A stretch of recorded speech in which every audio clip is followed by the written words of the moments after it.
repete o que ele disse de Hiroshima foi muito parecida com a posição brasileira. Sim, eu tenho certeza. De não querer conversa mole com o Zelensky, basicamente. Né? Claro que não!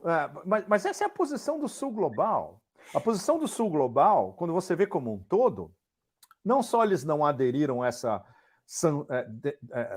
demência de sanções dos americanos e da União Europeia anti-russa, como eles não são russófobos, e em várias dessas nações chaves do Sul Global, a Rússia tem soft power e a Rússia, a cultura russa e os russos são vistos muito positivamente. Isso muda completamente. Não existe russofobia na Índia, no Irã, na Turquia, no Paquistão, no Brasil. É completamente diferente em relação à Europa Ocidental e especialmente à Europa Oriental, que são completamente manipulados pelos americanos. Então, muda completamente. São dois universos. Nós estamos vivendo em dois universos paralelos, completamente paralelos agora. Os 12% de América do Norte e Oeste, como é que chama? União Europeia, Oeste da União Europeia e o leste raivoso, de cães raivosos, especialmente Polônia e os bálticos, os anões dos bálticos, sem preconceito contra anões, por favor. E o Sul Global como um todo, que está escalonado em diversos níveis. A América Latina tem a América do Sul, especialmente, tem uma possibilidade de se aglutinar. Por exemplo, essa foto em Brasília, na terça-feira, do Lula com os presidentes sul-americanos, ela é muito enganosa, né? Porque tem um monte de quintas colunas no meio, entre eles, né? Mas o fato o poder dessa foto aglutinador daqui para frente é muito forte, pelo menos. O poder simbólico dessa foto é muito grande. Então você ainda tem que extirpar os quintas colunas nos diversos países sul-americanos. A União da África, cada vez mais. Por exemplo, vou dar um exemplo da União da África para vocês, quentíssimo, de ontem. O presidente da Nigéria falou: olha, todo mundo aqui na África, todos nós, pan-africanos, vamos desdolarizar. Existe um sistema de pagamento africano, PAPS, Programa de Pagamento, pan-africano. Todo mundo agora tem que aderir a esse programa. Ou seja, é a versão africana do Sur. Ou seja, o Sur ainda não existe na prática na América do Sul. Os africanos já têm um sistema de pagamento inter-África que e o presidente da Nigéria chamou os bancos centrais africanos e os bancos comerciais africanos a aderirem a esse sistema de pagamento. Então, isso vai se juntar, por exemplo, com países da Eurásia usando o sistema de pagamento russo ou o sistema de pagamento chinês, que chama CIPS. Você sabe que já tem mais de 30 bancos russos que estão ligados ao sistema de pagamento chinês, CIPS, ou seja, eu ia os perguntar bancos exatamente russos vão isso, usar o sistema de pagamento chinês. Diga. Será que a gente vai conhecer, num futuro próximo, novos bancos, novas marcas? Por quê? Porque, na minha visão, o Ocidente, os Estados Unidos, vão sancionar os bancos que operarem nos dois sistemas. Eles não vão permitir. O medo dos chineses, Leonardo. É um medo atroz dos chineses. Então, daqui a pouco a gente vai ver bancos novos, eventualmente, que vão existir para essas transações fora do sistema. Exatamente. Aí entra a importância deles utilizarem esses sistemas de pagamentos alternativos ao SWIFT, que é o caso do SPS russo e do CIPS chinês. Então, quando você tem bancos russos, tem 30 no momento e vai ter cada vez mais que já estão fazendo, como é que chama? Já estão requisicionando com os chineses, com o Banco Central chinês. Se você faz uma transação Rússia-China passando pelo CIPS chinês, é impermeável ao SWIFT e é impermeável às sanções de bancos americanos, às sanções americanas, desculpe, porque não está passando por bancos do sistema financeiro internacional controlado pelos Estados Unidos. Então, esse é o sistema. E tem um sistema de pagamento iraniano também. Então, qual o próximo passo? A Rússia, a China e o Irã vão integrar os sistemas de pagamento nacionais deles e vão começar a constituir uma network. E daqui a pouco essa network vai expandir e vai incluir os 5 stands da Ásia Central, vai eventualmente incluir a Índia. A Índia é um caso complicado, porque a Índia está muito ligada ao sistema financeiro internacional. Vai incluir o Paquistão, por exemplo. Os turcos podem começar a... Por exemplo, entrando no dossiê Erdogan, que é o dossiê mais fascinante geopolítico do momento. O que o Erdogan vai fazer agora? Que é a grande discussão, né? Porque agora ele tem total margem de manobra, ele ganhou a eleição, ninguém pode contestar a vitória dele na eleição, seja como você analise o Erdogan geopoliticamente e geoeconomicamente. Esse é um fato consumado. Ele vai entrar nos BRICS, não? Pois é, olha que super importante. A Turquia está na fila. A Turquia já pediu. E a Turquia é observador da Organização de Cooperação de Xangai. Imagina entre esse ano e 2024 até 2025, a Turquia entra nos BRICS expandidos e na Organização de Cooperação de Xangai. É basicamente a Turquia cortando a relação dela com a OTAN, que é um negócio que não vai acontecer de um dia para o outro. É muito complicado e é algo que eu aprendi em Istambul o ano passado. 90% do establishment turco é pró-OTAN e pró-Ocidente. E isso inclui também todo mundo em volta do Erdogan. E inclui gente do governo dele. E inclui provavelmente o próximo ministro da Economia turco, que ainda está sendo decidido. E se for o ministro das Relações Exteriores, se for o assessor de imprensa dele, que é um advisor top, o Ibrahim Kalin. Esse cara é um atlanticista muito mais... Ele não entende a Eurásia, esse cara. Então, isso ainda é muito complicado. Ele vai continuar à la Erdogan, justamente porque ele é um mestre em equilibrismo.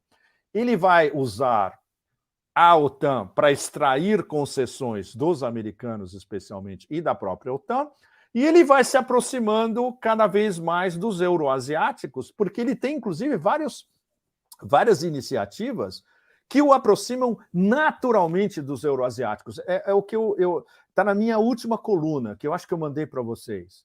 A coluna que eu publiquei, acho que há 2 dias atrás. Basicamente, o título da coluna é que Erdogan vai se, derivar um pouco mais para a Ásia, mas porque isso já está catalogado nas previsões do próprio Erdogan. Eles têm um sistema de intercâmbio comercial com os países da Ásia Central que está crescendo cada vez mais. Eles querem ser um terceiro polo na Ásia Central. Depois de Rússia e China, eles querem que a Turquia seja um terceiro polo de transações comerciais, investimentos, de atrair investimentos por exemplo, do Cazaquistão, que tem um monte de grana vindo de energia, do petróleo, para investir na economia turca, e de as companhias, especialmente de construção turcas, investirem nos países da Ásia Central. Isso é um negócio que eu vi o ano passado, quando eu fui ao Uzbequistão. Está cheio de companhias de construção turcas construindo, edifícios monumentais, etc., em Tashkent, a capital do Uzbequistão. Ou seja, isso do ponto de vista dos caras que apoiam especialmente o Erdogan, que é o que a gente chama de Gang of Five, a gangue dos 5. A gangue dos 5 são as 5 grandes construtoras que todas dão apoio ao partido, o AKP, e ao Erdogan pessoalmente. Então, nada se constrói na Turquia se não passa pela gangue dos 5. O que entra, inclusive, os prédios vagabundos que eles construíram e que foram destruídos pelo terremoto. E as pessoas ficaram fulas da vida, porque elas sabem exatamente que isso foi por corrupção, construção vagabunda, de quinta, e isso ligado à gangue dos 5 e ligado diretamente ao presidente. Ou seja, ele perdeu um monte de votos por causa disso. Não foi suficiente para virar a eleição para ele, mas ele, na própria Anatólia, ele perdeu muitos votos por causa disso. E a oposição, eu acho que eles não souberam explorar como deveriam o fato de que a resposta do governo turco em relação ao terremoto foi muito fraca e veio muito tarde. Foi muito pouco e muito tarde. E isso era praticamente um consenso nacional. E os caras da oposição não souberam explorar isso suficientemente para virar a eleição. A vitória do Erdogan Diga. A vitória do Erdogan pode ser classificada como uma derrota do Império, Pepe? Pode porque os Estados Unidos botaram um monte de dinheiro via todo aquele sistema de ONGs que vocês no Brasil sabem muito bem como funciona. Descarregaram toda a barra pesada em cima da oposição e estavam apostando, inclusive apostando em soft power. Vocês lembram da capa do Economist na véspera da eleição? A capa do Economist praticamente estava dizendo: tem que chutar esse cara para fora. Essa é a mensagem que vinha de Washington e de Bruxelas. Perderam pesado, feio, né? Ou seja, isso vai deixar o Erdogan... Bom, claro, o sorriso dele na noite era um negócio impressionante.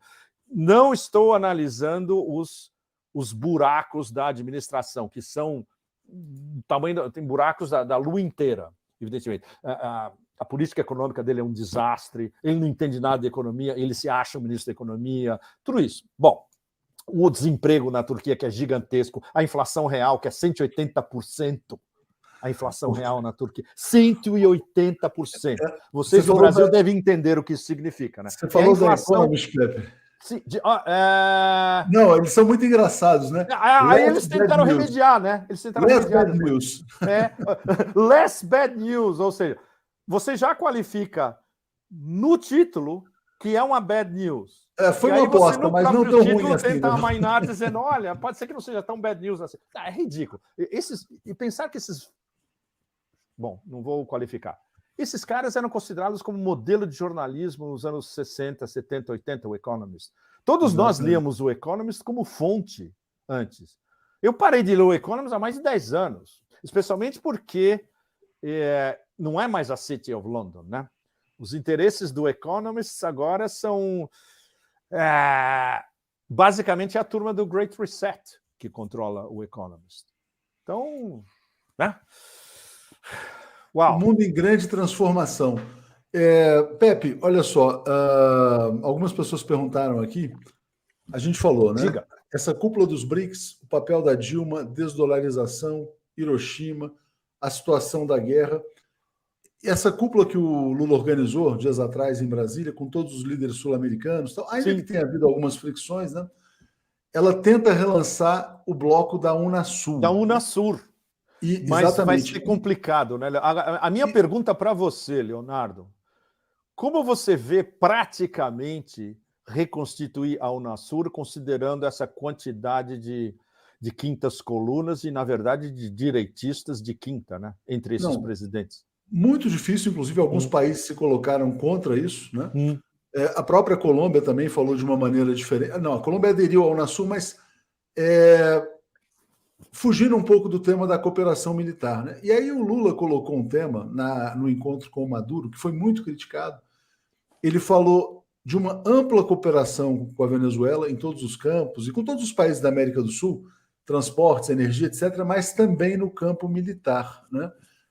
E a Venezuela tem uma cooperação militar com a Rússia, bastante forte. Muito forte, sim. Exatamente.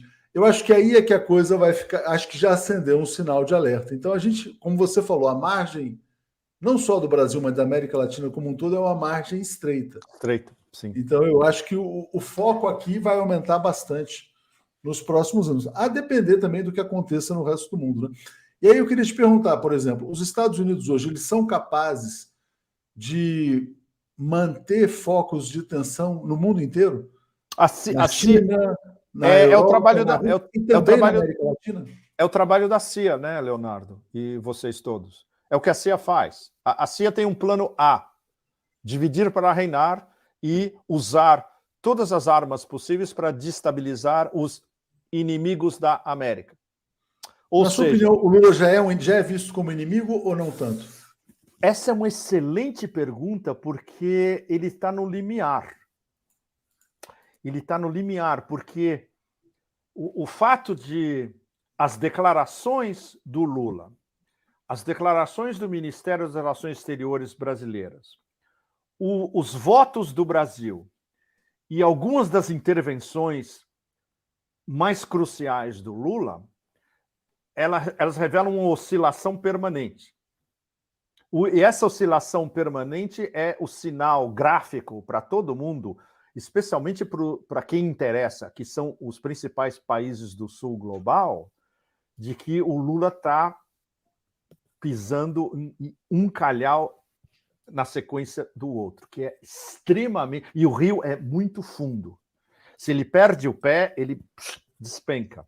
É muito, muito pior. Eu fico muito preocupado pelo fato dessa margem de manobra ser tão estreita.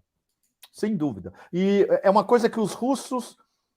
Eles não discutem isso abertamente. É muito mais sutil, né? Como os chineses, eles jamais vão discutir isso diretamente. Mas eles estão preocupados porque eles precisam do Brasil como um partner nesse novo trem-bala, né? E pode ser que eles contem com um meio partner ou um quarto de partner. Um partner que não esteja empenhado tão fundo quanto os dois estão, Rússia e China. A Rússia e a China, ao nível de Xi e Putin e lá em cima, o Politburo e o Conselho de Segurança Nacional russo, que estão conversando o tempo todo. Por exemplo, o Patrushev está conversando com os chineses o tempo todo. Ou seja, essas decisões são lá em cima mesmo, né? Eles veem a parceria estratégica, independente do que acontecer na Ucrânia, como a locomotiva desse trem-bala do sul global, alterando as regras estabelecidas desde 1945. Mas eles precisam de partners muito importantes no sul. Eles precisam da Indonésia, eles precisam da Índia, eles precisam do Irã, da Turquia, mesmo do Paquistão, que é um país extremamente instável também, e do Brasil e da Argentina, e do México, que é ainda mais complicado, porque é na verdade, o México não é no terreno dos Estados Unidos. Os Estados Unidos roubaram o terreno do México, né? É diferente. Mas estão ali grudados, né? Estados Unidos, né? Exatamente. Então, essa navegação vai ser extremamente complicada. Claro, olhando nós observadores externos, assumimos que o presidente Lula tenha isso em mente, o grande jogo. Eu acho que ele tem. E no dia do discurso em Hiroshima, o Celso Amorim não foi para o Japão, né? Ele tinha ido para a Ucrânia, estava cansado, Sim. Não viajou. Eu troquei uma mensagem com ele falando sobre o discurso, ele não tinha visto, a gente estava transmitindo ao vivo. Sim. E o Celso Amorim falou: muito orgulho do presidente Lula. Né? Mas foi um momento de grande orgulho nacional, né? Mas sem dúvida. Afirmação. Mas é aquela coisa, está no limite, né? Ele está no limite. Ele está no limite. Está no limite. Ele está claramente no limite. Pepe, vamos fazer uma rodada aqui das perguntas? Diga, por favor. Vamos lá, tem muita gente que mandou aqui os tais superchats, a gente agradece. Okay. E eu vou rodar aqui rapidinho. Então, tá vamos bom. Tá. Okay. Vou começar lá de baixo, deixa eu pegar aqui. Parará. Bom, já tinha a pergunta do Prigozhin, que você já respondeu. Agradecer ao Helder Bravo, Fernando, a Sandra Peducci, o Roberto Oliveira, que tinha perguntado sobre Prigozhin, né? O Hélio Borgoni dizendo, venha mais vezes. O Chico Amaral também tinha perguntado sobre Prigozhin. A Débora falando, enquanto isso, na Espanha o fascismo se fortalece. Hussein dizendo que jovens ucranianos fogem do serviço obrigatório. Sim. E aí duas perguntas que eu queria associar. O Hussein perguntando se o Zelensky pode sofrer um golpe militar e o Eduardo Ventura falando, olha, uma solução seria ocupar toda a Ucrânia pelo exército russo? Isso está em cogitação? Não. O risco de golpe na Ucrânia e de uma ocupação total. Bom, o golpe complicou porque o Zaluzny, chefe do Estado-Maior, você sabe que ele foi vítima de um dos ataques de mísseis russos, né? Ele está praticamente incapacitado, o Zaluzny. E o Zaluzny seria o novo líder, digamos, o novo líder militar, e é um cara, comparado com Zelensky, que é um cocainômano, demente, ator, e ainda por cima representando um papel, os Zaluzny seria um cara com que os russos poderiam sentar e conversar, porque é um realista. É um militar realista, ele sabe que ele está perdendo a guerra em todos os frontes, e ele vai ter que sentar e conversar com os russos, inevitavelmente. Além do que ele estudou em academia militar russa, né? Ou seja, eles todos vêm basicamente da mesma escola militar, os principais generais ucranianos. O golpe, na verdade, é muito mais interessante, porque, na verdade, é o que a gente chama de jogar, throw him under the bus, né? jogá-lo no caminho os americanos estão tentando achar um jeito de jogar o Zelensky embaixo do caminhão da Jamanta passando.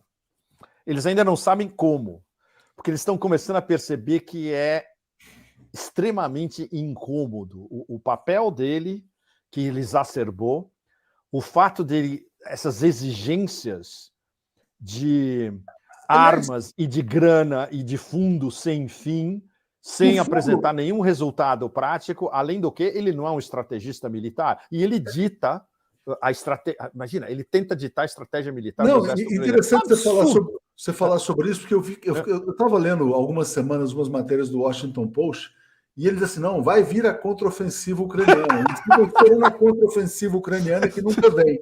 E sobre esse sequestro que o Zelensky fez do Ocidente, aliás, ele também sequestrou, ele tentou sequestrar a cúpula do G7. A cúpula do G7, sim. De surpresa.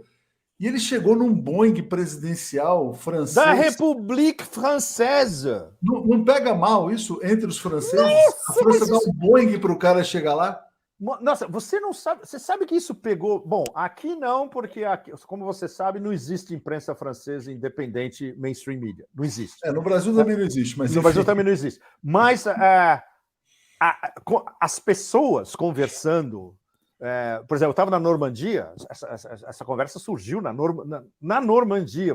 Como é que o governo francês dá um avião presidencial para esse vagabundo fazer proselitismo numa reunião do G7? Pegou muito mal. E pegou muito mal na Europa como um todo, porque ficou claro que, imagina, eles estão recebendo ordens dos americanos e de Bruxelas e chega ao ponto onde, olha, dá um avião para esse cara ir para o G7. Completamente absurdo. Ou seja, já existe, está subindo um movimento de como a gente vai se livrar dessa peste. O que é extremamente complicado, porque os Estados Unidos e a União Europeia apostaram tudo, não só em cima de Kiev, como em cima da clique em volta. E agora vem todas essas denúncias que surgem todas as semanas, praticamente, de corrupção exacerbada, de corrupção pessoal do Zelensky e da família, e de corrupção dos generais. Essa notícia deve ter vazado no Brasil. O William Burns da CIA, alguns meses atrás, fez uma viagem especial a Kiev para encontrar o Zelensky cara a cara e dizer: escuta, dá para você roubar com um pouco mais de... Dá para você ser um pouco mais discreto na roubalheira? Porque a roubalheira, para ele, para o clã dele e para os generais, era tão grande que até os americanos... A gente não tem como explicar isso nos Estados Unidos. Que vai ter gente que vai começar a ter esses dados, isso vai vazar para a imprensa, como vazou, com números, com cifras, a corrupção absolutamente extraordinária na cúpula em Kiev. E o fato de que você enterrando esses dezenas de bilhões de dólares e de euros num buraco negro na Ucrânia sem retorno nenhum, os, patrocinadores estão... ok, e o retorno do nosso investimento? Não vai ter. E se não tiver...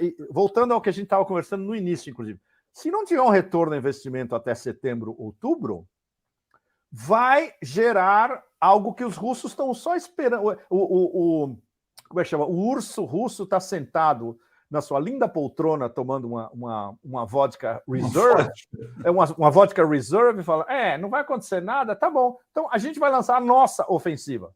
E a ofensiva dos russos, se eles lançam daqui a alguns meses, vai ser um rolo compressor que vai chegar em Kiev, e o Medvedev já deixou isso mais ou menos implícito. Pode chegar até a fronteira com a Polônia. Eles não querem, porque é um abacaxi gigantesco. Mas se for isso, e considerando como os russos estão lendo os sinais que estão vindo de Washington, os caras não querem que a guerra acabe agora. Eles têm duas estratégias, entre aspas. Uma é impor um cessar-fogo, porque impor um cessar-fogo agora significa você rearmar o que seria o 5º exército ucraniano desde fevereiro de 2022. E aí atacar a Rússia de novo o ano que vem. Ou ter algum tipo de ganho nessa tal contraofensiva que eles sabem que não vai rolar. Que os próprios generais americanos estão indo a público dizer, olha, não vai rolar, não vai acontecer, pode mandar F-16, pode mandar F-35, pode mandar o que for, que não vai mudar nada no campo de batalha. Ou seja, as opções dos americanos e dos europeus são extremamente restritas. Os russos, eles agora, não só eles podem reagir à ação ou à inação dos ucranianos e da OTAN, como eles podem... Não se esqueça que os russos têm entre 400 e 500 mil soldados na retaguarda, prontos para entrar na guerra. Ou seja, se fosse para um rolo compressor na Ucrânia, eles já têm o manpower para isso. Sem falar da artilharia pesada e dos mísseis hipersônicos que eles estão usando, por enquanto, muito esparsos, né? Eles não querem isso. E aí entra uma discussão que é uma discussão extremamente complexa, mas que é uma das coisas que eu estou tentando entrar mais fundo a partir de agora e na minha próxima viagem. Até que ponto o Putin, pessoalmente, quer um acordo com o Ocidente? Essa é uma questão que está no ar ainda. Por exemplo, gente que conhece muito bem a psicologia do Putin, russos, né? Russos patriotas, mas críticos da política do Kremlin. Eles dizem, basicamente eles dizem, ele está esperando que, até o último minuto, que haja uma oferta do Ocidente em bloco para sentar em uma espécie de plano de paz. Ele sempre quis, né? Ele sempre não, porque se você vê tudo que ele fez desde quando ele foi eleito presidente a primeira vez, em 2000, sempre foi isso. Ele quer uma acomodação. Ele é um legalista, ele não é um guerreiro, ele quer uma acomodação, e ele propôs em 2007, vocês devem lembrar, na Conferência de Munique, aquele famoso discurso que vocês todos podem achar no YouTube sem o menor problema, vamos fazer uma área de livre comércio de Lisboa a Vladivostok. Isso é o que ele queria desde o começo. E, claro, os americanos, o plano A dos americanos é, não, vamos destruir a Rússia, vamos voltar a Rússia aos anos 90, vamos tomar conta de tudo que a gente roubou nos anos 90 de novo, e a Rússia vai ser um vassalo. Ou seja, esse choque de prioridades dos dois lados é intransponível. Mas ele tenta até o último minuto algum tipo de... Mas o pessoal que está em volta no Conselho de Segurança Nacional, e aí entram os caras mais pesados. Entra o Patrushev, que é o mais pesado de todos. Entra o Medvedev, que agora virou um falcão absoluto. E entra os caras da inteligência. Entra o Bortnikov, que é o diretor do FSB, e entra o Narishkin, que é o diretor do SVR, que é a inteligência externa. Esses caras são muito mais fodidos do que o próprio Putin. Bem mais hardcore. Esses caras, se fosse decisão deles, eles já estavam na fronteira com a Polônia, agora. Entende? Então, existe uma tensão no mais alto nível do Kremlin e do Conselho de Segurança Nacional dos próximos passos. E o Putin é o moderado nessa história. Eu ia falar exatamente. Exatamente isso, né, Leonardo e vocês todos. Por incrível que pareça, o moderado é ele. Os outros já estão... Olha, chega, vamos cortar a cabeça desses caras, vamos soltar 10 quinzals em Kiev, em 15 minutos acaba com esse governo, e aí alguém vai ter que surgir lá, e aí a gente impõe os nossos... como é que chama? As nossas conquistas territoriais, e vamos conquistar mais um resto até a gente... Ok, vai até o rio Dnieper, ok. Ou a gente pode até ultrapassar o Dnieper e ir mais a oeste. Eles não querem, não interessa. O que lhes interessa é toda a área a leste do Dnieper, ou seja, Malorossia e Novorossia, a Rússia do nordeste, leste, sudoeste e sul. E, muito importante, Odessa, ou seja, cortar a Ucrânia do Mar Negro. Isso para esses caras, para os pesados, é uma prioridade fundamental. A gente não sabe se, na cabeça do Putin, isso entra. Então tem essa tensão nas esferas mais altas, é algo que só vai ser decidido a partir do momento onde a gente tiver um mapa no no campo de batalha, claro, vai ter contraofensiva, não vai ter, teve uma contraofensiva que falhou, teve uma ofensiva russa que está dizimando tudo, e até onde a Rússia vai parar. Então, esses são os próximos passos nos próximos meses. Mas respondendo à pergunta, que é uma pergunta muito boa, até onde para?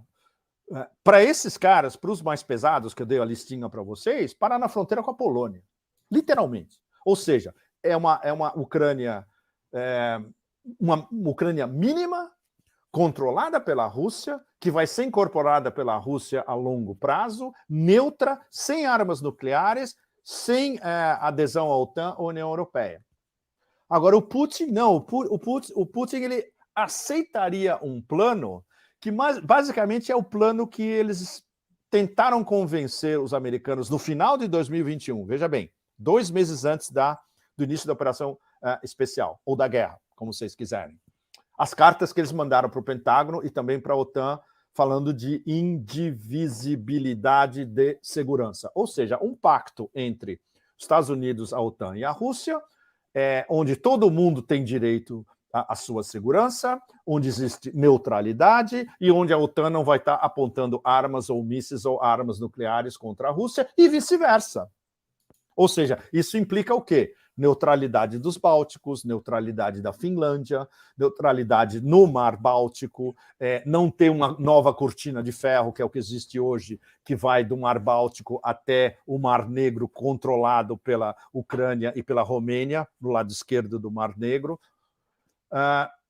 Então, tudo isso está no ar, né? E está no ar para ser resolvido nos próximos meses. Por isso que o segundo semestre vai ser crucial, porque a gente vai ter uma definição prática no terreno de batalha, de para onde a gente vai estar andando o ano que vem e nos próximos anos, e se vai existir um cenário onde a humilhação da OTAN vai ser total e irreversível, ou os americanos, especialmente, mesmo não contando com a eleição do ano que vem, que eles sabem, os democratas sabem que eles vão perder essa eleição, especialmente agora, com a crise econômica, junto com a crise da OTAN e a crise na Ucrânia, eles não têm como vencer uma eleição nessas condições e com um cara completamente senil, que devia estar num asilo, não comandando a presidência. E aí vai mudar, claro, aí vai passar para o próximo estágio, que vocês já todos estão a par, que é a guerra que o establishment americano quer, que é a guerra contra a China. Ou seja, a guerra na Ucrânia, essa proxy war, essa guerra de procuração na Ucrânia entre os Estados Unidos, a OTAN e a Rússia, é o prolegômeno da guerra dos americanos contra a China, que é a guerra que o establishment lá quer. E isso é bipartidário. É republicanos e democratas e é o complexo industrial militar. E aí é que o negócio vai ficar pesado. E os chineses, como sabem ler tudo, com séculos de antecedência, ou nesse caso, anos de antecedência, eles estão se preparando. Eles sabem que os próximos são eles. E os russos explicaram para os chineses claramente, olha, vocês estão vendo o que está acontecendo com a gente? Vocês vão ser os próximos. Ou seja, se vocês não nos apoiam mesmo na retaguarda, que existe esse apoio discreto chinês na retaguarda, especialmente diplomático, de conversações no altíssimo nível, eles sabem que os próximos são os chineses. Por exemplo, esse título é muito bom, na verdade. Quando o Xi diz que a China enfrenta desafios de segurança mais complexos, é exatamente isso que ele está falando. Ele sabe exatamente que a China é o próximo na lista. E a grande guerra do século XXI é a guerra do império em declínio contra a reascensão do império do passado, que agora já é a maior potência comercial do planeta, sem competição. E eles se recusam a aceitar o novo mundo multipolar, onde a China não vai ser um superpower. A China vai ser um dos grandes líderes multipolares desse mundo multipolar. E isso para a elite americana, Leonardo, e vocês todos, é absolutamente inadmissível. Eles não conseguem conviver com a ideia de número 2, né? Não, mas jamais, Leonardo, jamais. Eu tive uma conversa bárbara com o Alistair Crook ontem. A gente ficou 2 horas conversando e o Alistair fez O último artigo dele no Strategic Culture é uma obra-prima. Ele sintetizou tudo isso que a gente está conversando em 4 parágrafos, para vocês terem uma ideia. Tudo isso que a gente está conversando, ele botou em 4 parágrafos, mais ou menos. Ele falando que a dissonância cognitiva dos americanos e dos europeus é um nível tão grande que eles elaboraram uma realidade paralela para lidar com a ascensão do mundo multipolar, desdolarização, a humilhação da OTAN, etc. Tudo isso, eles construíram uma realidade paralela e agora eles são prisioneiros da realidade paralela que eles construíram e a dissonância cognitiva deles em relação aos fatos on the ground, por exemplo, cúpula dos BRICS, desdolarização, o que está acontecendo na Ucrânia na prática, no terreno, e é incompatível. A realidade não entra nessa gaiola fechada, completamente fechada, que eles criaram para eles mesmos. Daí a importância do discurso do Lula. Ele foi lá e disse, olha, o rei está nu, né? Basicamente. Ele falou basicamente o rei está nu. Exatamente. Falou, olha, vocês não querem a paz, né? Basicamente foi isso que ele estava dizendo ali naquele momento. Na verdade, a mensagem principal foi essa, Leonardo. Vocês não querem paz. Exatamente. E isso é o que ecoou no Sul Global do discurso dele. Isso foi a principal mensagem do discurso dele, foi o Sul Global entendeu perfeitamente, algo que todo mundo já tinha entendido instintivamente, mas precisava ter um líder do Sul Global para dizer isso diretamente. Vocês não querem paz. Só dar uma geral aqui, Pepe. O Ricardo falando sobre o Nasul, né? Agradeço, ele mandou aqui uma contribuição. Pedro Franco recomendando os sites Stratpol, do Xavier Moreau, que também faz um boletim sobre a guerra. O Xavier é muito bom, ele é ótimo. Sim, sim. Exatamente. O René Bastos dizendo que essa guerra só acaba quando chegar aos Estados Unidos. Hussein elogiando a Zakharova pela sua clareza nas mensagens. Nossa, Maria é uma coisa impressionante, Leonardo. Exatamente. Deixa eu agradecer aqui ao Joaquim Nogueira, a Cristina Balachier. Desculpa passar rápido, porque a gente não consegue interromper a todo tempo. Bom, obrigado a vocês todos. Isso, obrigado. Eu também reforço aqui. Zé Wilson também perguntando se os empresários... Aliás, a Alemanha está em recessão, né? Os empresários alemães renderam-se aos Estados Unidos? Essa é uma não, os empresários não. Aquele governo... O show, sim, né? Aquele governo... A gente chama de traffic lights, né? O governo de semáforo, porque tem três vertentes. E a mais horrorosa são os verdes. Esses, sim, os empresários de jeito nenhum. Eu estava conversando com... A gente conversou no começo. Eu fui nessa cúpula em Ibiza, tinha businessmen alemães. A gente teve conversas excelentes. E eles falaram, não, de jeito nenhum. E eles estão organizando uma frente que, se a política alemã não mudar, eles vão basicamente destituir esse governo. Vai ter um golpe branco e basicamente um representante do empresariado alemão vai... Porque eles já perceberam que...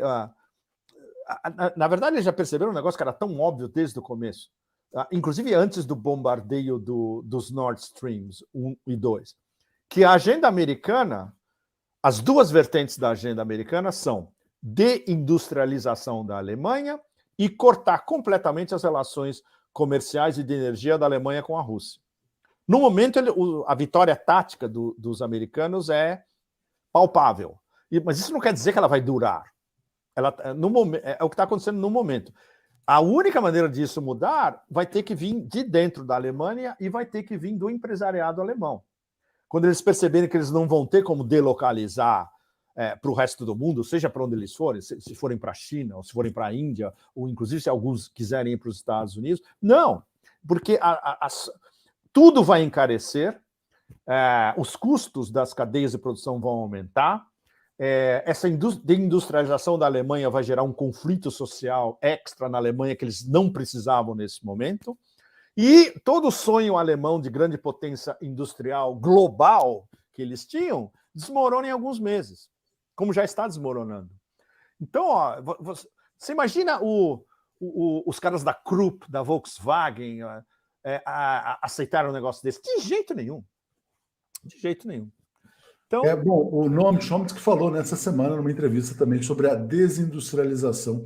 europeia. O Felipe pergunta assim, Pepe, os nazistas do Azov já foram julgados, condenados? Não, ainda Fale não. também do encontro da Europa com Zelensky na Moldávia. O que Bom, que eles foi estão esse encontro? tentando desestabilizar a Moldávia agora, né? Que tem uma tonta que é a presidente, exatamente.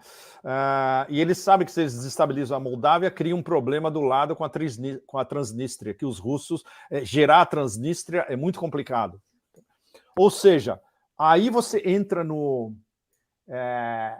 raciocínio dos caras tipo Medvedev, nos novos falcões russos. O único jeito de resolver essa história toda é avançar até o oeste e fazer a ponte Odessa com Transnistria e aí a gente se instalar no oeste também. É muito complicado, porque eles não precisam disso. Claro, a Rússia precisa ter Odessa de volta, porque Odessa é uma cidade essencialmente russa. Sempre foi, desde a sua fundação.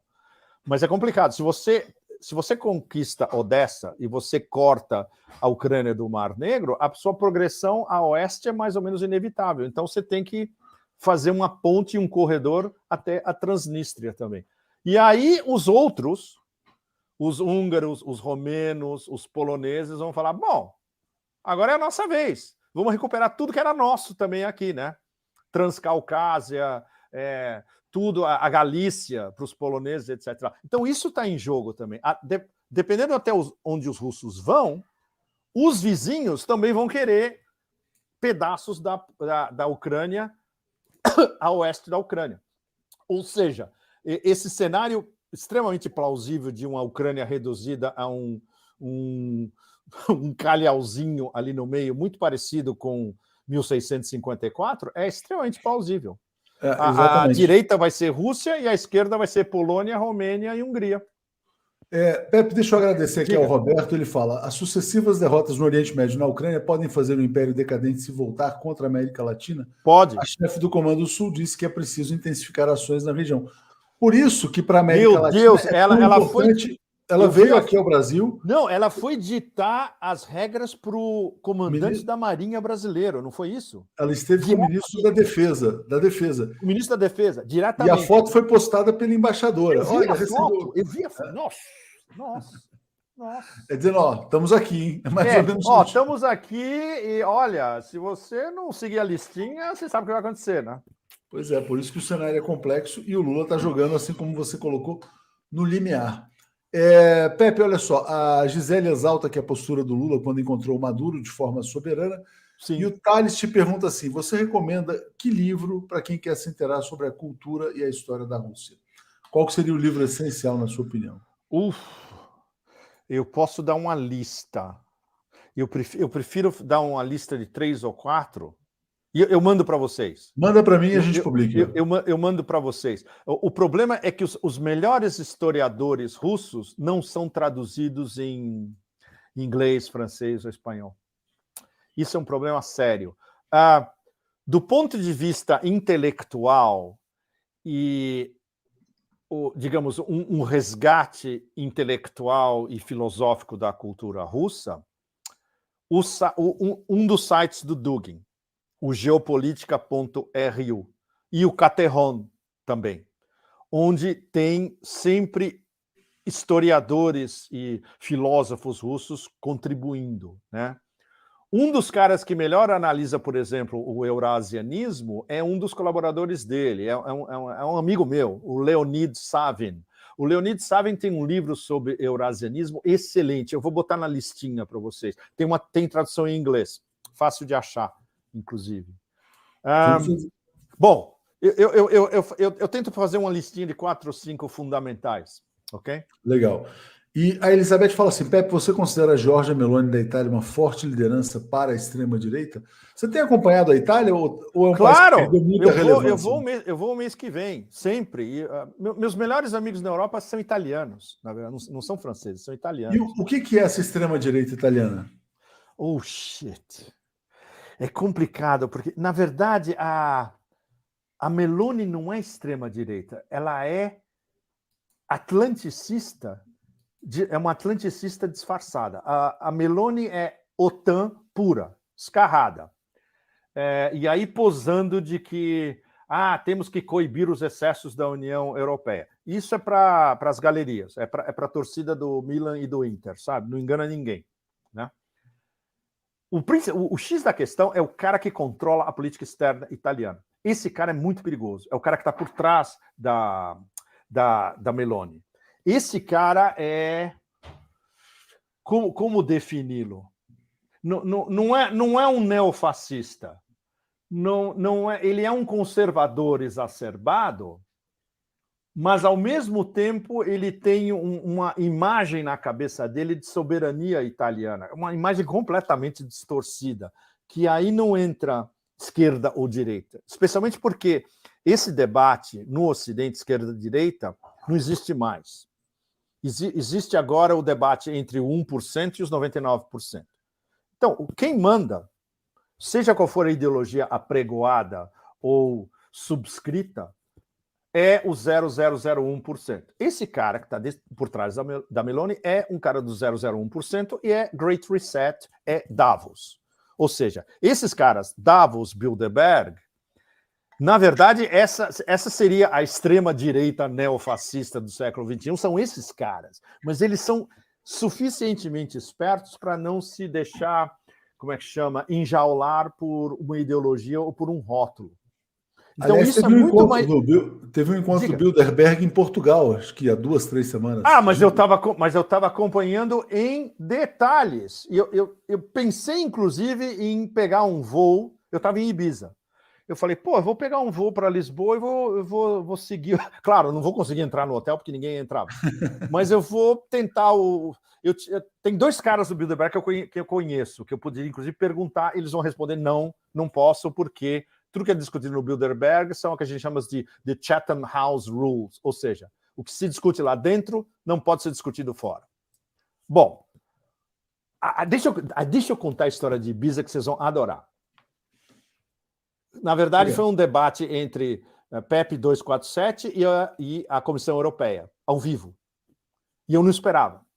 Então, a nossa mesa de geopolítica tinha uma tonta, uma dinamarquesa tonta, de um dito think tank em Copenhagen, que se diz professor de ciências políticas, e é uma assessora direta do jardineiro-chefe da União Europeia, Joseph Borrell. Olha que maravilha. Quando eu vi o currículo dela, eu falei, rock and roll, this is gonna be one of those nights. Né? E o meu outro, como é que chama, panelista, era o Lin Xinxiang, que é muito interessante. O Lin Xinxiang é amigo do Fernando Henrique. Vocês sabiam disso? Ele já fez palestras para um desses think tanks que tem em São Paulo. Ele inclusive vai fazer uma outra, breve. E a gente se conhecia. E aí a gente se encontrou e eu falei, puta, Mr. Xiang, eu escrevi uma coluna sobre... Claro, eu li a sua coluna. Eu tinha feito uma coluna sobre ele no Asia Times em 2020. Ele se lembrava da coluna, etc. e tal. E ele ia falar sobre China para esse grupo de businessmen. E, claro, começou com a dinamarquesa demente, defendendo a União Europeia, defendendo von der Leyen, taxando a Rússia de novos imperialistas, etc. e tal. Veio o Lan Xinxiang falando da estupidez do Ocidente de querer provocar uma guerra contra a China, falou de Taiwan, etc. e tal, e o terceiro fui eu. Aí eu aproveitei a dica e destruí essa mulher ao vivo. E pegou pesado. Ela ficou louca, literalmente louca. Me acusou de ser pago pelo Kremlin, queria abandonar a mesa. O nosso mediador era um americano do Bank of America, Merrill Lynch. Ele falou, bom, isso aqui é um debate. A ideia é ter liberdade de expressão. Cada um pode abandonar a mesa não é exatamente a melhor ideia de se conduzir um debate sobre liberdade de expressão. E o resto do debate ficou polarizado entre a defesa da Comissão Europeia de Bruxelas pela maluca e da OTAN, o Lan Xinxiang no meio explicando a miopia estratégica da Europa de querer provocar uma guerra contra a China quando eles podem ter um acordo de livre comércio que estava sendo discutido até esse ano entre a União Europeia e a China, e eu falando de sul global, basicamente, falando não só de Rússia, como de Rússia, China, União Euroasiática e sul global. No final, Leonardo e vocês todos, foi sensacional, porque o mediador tinha dito, olha, você vai estar na berlinda porque esses caras só leem o Economist, Bloomberg e Financial Times. E o que você vai falar é completamente oposto. Eu falei, eu sei disso. Mas eu estabeleci de um jeito de que eu estava não só falando sobre o inimigo, para uma plateia teoricamente inimiga, mas eu estava querendo seduzi-los e conquistá-los também. Vieram me cumprimentar no final.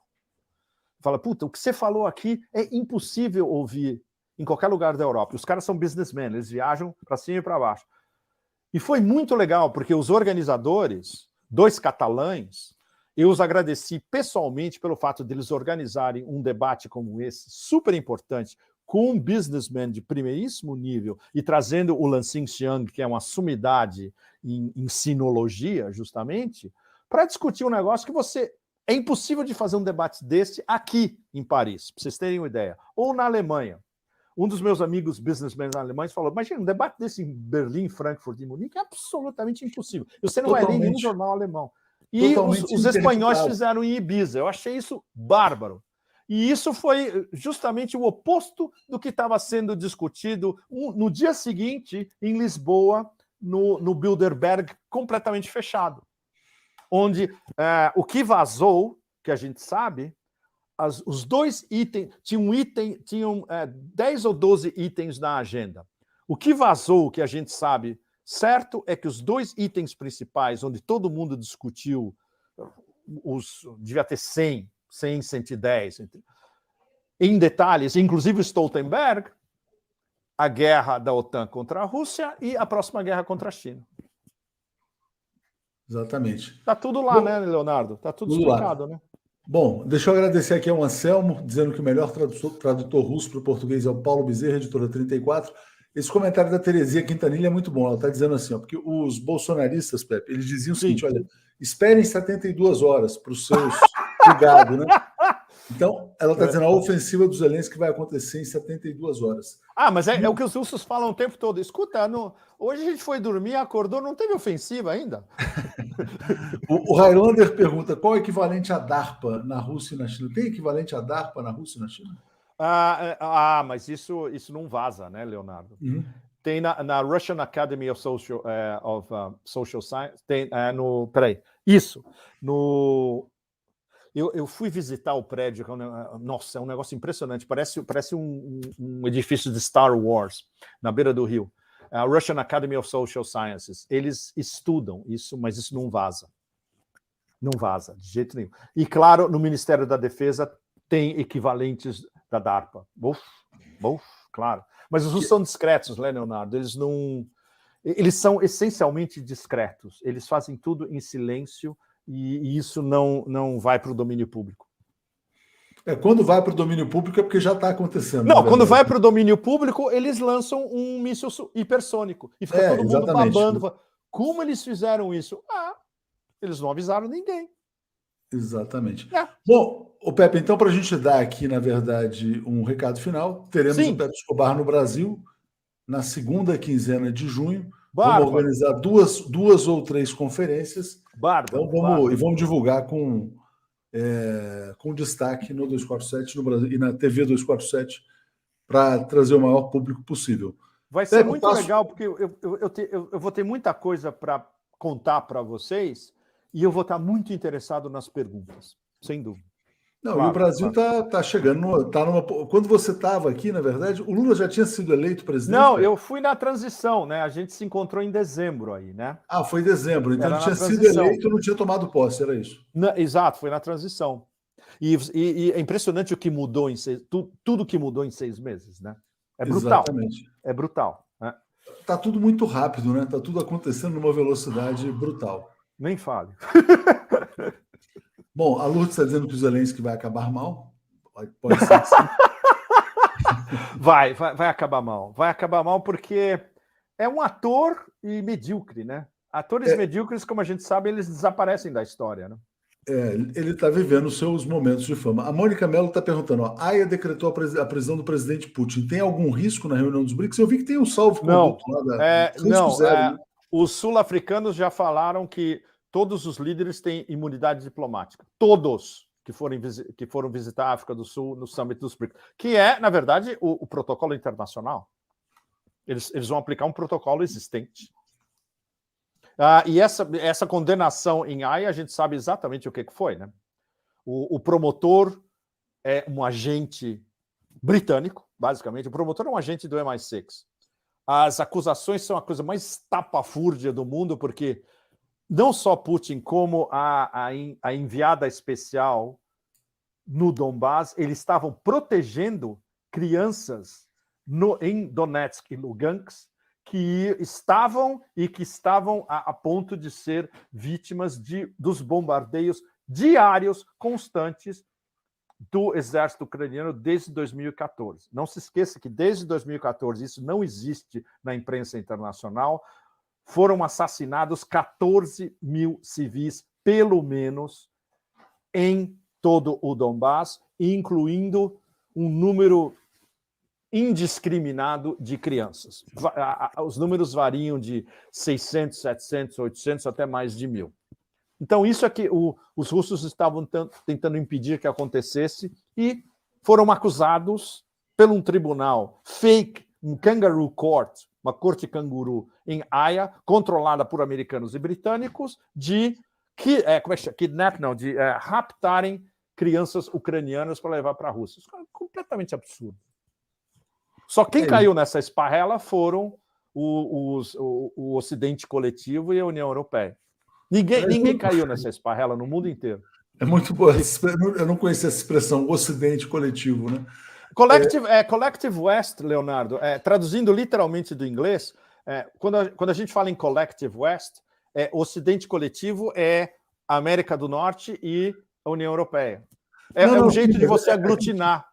Isso me lembrou um editorial do Estado de São Paulo, descendo a lenha no presidente Lula, depois de Hiroshima e da cúpula, em que ele falava: o Lula quer ser o líder desse tal de Sul Global. Esse tal de Sul Global... Quando você vê alguém falando esse tal de Sul Global, você vê a densidade intelectual do personagem, né? Bom, esse tal de rock and roll. Aliás, você sentiu a morte da Rita Lee, Pepe? Puta, imagina, quando eu tinha 15, 16 anos, eu vi os Mutantes quase todo dia, né? Claro. Aí, muito mais tarde, eu entrevistei a Rita no começo dos anos 80. Foi muito legal. Eu nunca tinha encontrado ela pessoalmente. E eu fiquei amigo do Arnaldo. Não dela, mas com ela foi um encontro profissional. Foi muito legal. Foi uma entrevista bárbara, durou uma tarde inteira. Claro. E quando esses caras que fazem parte da nossa vida primordial, né, ou da nossa adolescência, ficam conosco a vida inteira, né? Sem dúvida. É isso aí. Pepe, obrigado mais uma vez. Nos vemos em breve. Deixa eu mandar um grande abraço para o Luiz Mauro Queiroz, chegando aqui como membro da TV 247. Obrigado a vocês todos. E